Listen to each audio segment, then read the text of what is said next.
Kristus ada di tengah-tengah kita, lebih utama dari segala sesuatu. Doa mendahului kegerakan rohani. Mereka semua dengan sehati bertekun dalam doa bersama. Kisah 1 ayat 14. Sahabat Iktus yang dikasihi Tuhan, gereja harus membangun keyakinan yang kuat bahwa akan terjadi kegerakan rohani yang besar pada generasi ini. Jika tidak, kita hanya akan berhadapan dengan keadaan yang semakin buruk dan lebih sulit saat kita meletakkan harapan yang lebih besar kepada Tuhan dalam doa. Gereja-gereja di berbagai penjuru dunia akan terbangun. Kekuatan doa yang besar sangat dibutuhkan sekarang, karena doa akan mendahului semua pekerjaan-pekerjaan besar yang Tuhan akan lakukan. Kisah 1 ayat 12-14 diberikan judul Rasul-Rasul Menanti-Nanti, karena memang para rasul sedang menantikan janji Yesus untuk diperlengkapi dengan kekuasaan dari tempat tinggi. Injil Lukas 24 ayat 49 menggunakan kata harus untuk tetap tinggal di Yerusalem. Tetapi kamu harus tinggal di kota ini sampai kamu diperlengkapi dengan kekuasaan dari tempat yang tinggi. Sebagai orang Galilea, para rasul dapat saja memilih untuk pulang ke kampungnya, tetapi mereka tidak melakukannya. Mereka memilih untuk taat dan tetap tinggal di Yerusalem dengan berbagai risiko yang harus dihadapi. Dalam keterbatasannya, para rasul menyadari bahwa kegerakan rohani akan terjadi dan dimulai dari Yerusalem. Bandingkan Lukas 24 ayat 47. Setelah mereka tiba di Yerusalem, mereka naik ke ruang atas dan berdoa. Ayat 13. Doa para rasul mengawali kegerakan rohani dimulai dari Yerusalem.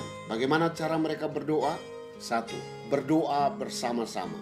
Alkitab mencatat mereka yang ikut serta dalam doa, yaitu para murid beserta beberapa perempuan, serta Maria ibu Yesus, dan dengan saudara-saudara Yesus. Ayat 14. Dapat diperkirakan 70 murid sebagai rekan para rasul juga ada di sana. Mereka adalah orang-orang yang berada dalam keadaan terbaik untuk menerima berkat rohani, karena mereka sedang berdoa.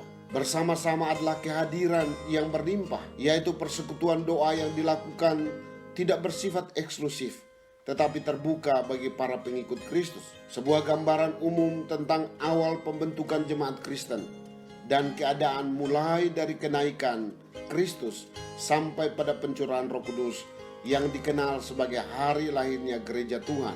Kisah 1 ayat 12-14. 2. Berdoa dengan sehati. Tidak hanya bersama-sama, tetapi mereka sehati. Sehati artinya sepakat, seia sekata, satu tujuan. Kata ini juga dapat diartikan keperbedaan yang bersatu dengan suara bulat. Para murid memiliki latar belakang yang berbeda, baik dari karakter, pendidikan, atau pekerjaan, sehingga tidak mudah untuk menjadi satu. Ketika Tuhan Yesus masih ada saja, mereka seringkali berbeda pendapat. Namun kali ini, mereka hanya menyampaikan satu suara, yaitu siap diperlengkapi dengan kuasa yang maha tinggi. Lukas 24 ayat 49. Dalam hal ini Tuhan Yesus pernah mengatakan tentang doa yang sepakat. Dalam Matius 18 ayat 19. Dan lagi, aku berkata kepadamu, jika 2 orang daripadamu di dunia ini sepakat minta apapun juga, permintaan mereka itu akan dikabulkan oleh Bapa-Ku yang di sorga. 3. Berdoa dengan bertekun. Bukan hanya bersama-sama dan sehati, tetapi mereka bertekun. Istilah bertekun dapat diartikan fokus kepada Tuhan. Bertekun memiliki 2 unsur. Pertama, sungguh-sungguh, yaitu sikap gigih menantikan apa yang telah dijanjikan oleh Tuhan. Jika dikaitkan dengan doa, kata ini berarti rajin dan tidak bermalas-malasan. Kedua, terus-menerus, yang menunjuk pada suatu keadaan yang tidak mau berhenti atau berkesinambungan. Kerajinannya bersifat konstan, tidak pasang surut. Selama 10 hari tanpa berhenti, para murid berdoa dan berdoa. Mereka berdoa sampai terjadi kegerakan rohani, diawali dari peristiwa pencurahan Roh Kudus, dan selanjutnya Tuhan membuka pintu-pintu pemberitaan kabar baik dan memberi keberanian untuk memberitakan Injil. Sahabat Iktus, ketaatan merupakan syarat mutlak bagi siapa saja yang siap melihat dan turut serta dalam kegerakan rohani. Berdoa adalah wujud dari ketaatan itu. Bagaimana para rasul berdoa menantikan Roh Kudus yang telah dijanjikannya, menjadi teladan bagi kita untuk berdoa menantikan karya Roh Kudus yang masih terus bekerja hingga saat ini. Gereja Tuhan harus bersama-sama berdoa dengan sehati, bahkan dengan bertekun, agar kegerakan rohani terjadi oleh kuasa Roh Kudus. Bersama semua orang percaya, saya mau mengambil waktu berdoa yang bukan sekedar formalitas atau rutinitas belaka. Doa dengan mata yang tertuju hanya kepada Tuhan dan berpegang kepada janji Tuhan yang terdapat di dalam Alkitab.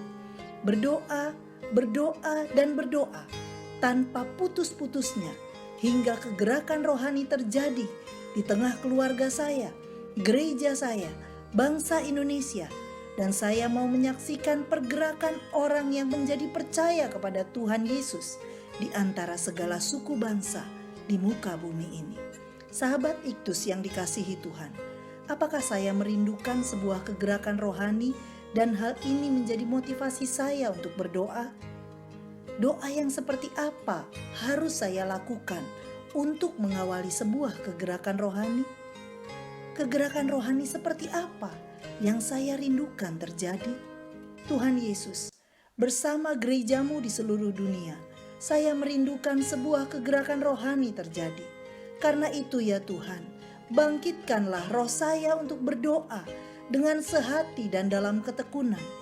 Di tengah kesulitan bangsa Indonesia pada saat ini, saya berdoa agar terjadi kegerakan rohani, pintu-pintu pemberitaan kabar baik terbuka, dan Engkau mengobarkan semangat gerejamu untuk memberitakan kabar baik itu hingga Engkau datang kembali. Amin. Jantung dari setiap kegerakan rohani adalah semangat doa. Kristuslah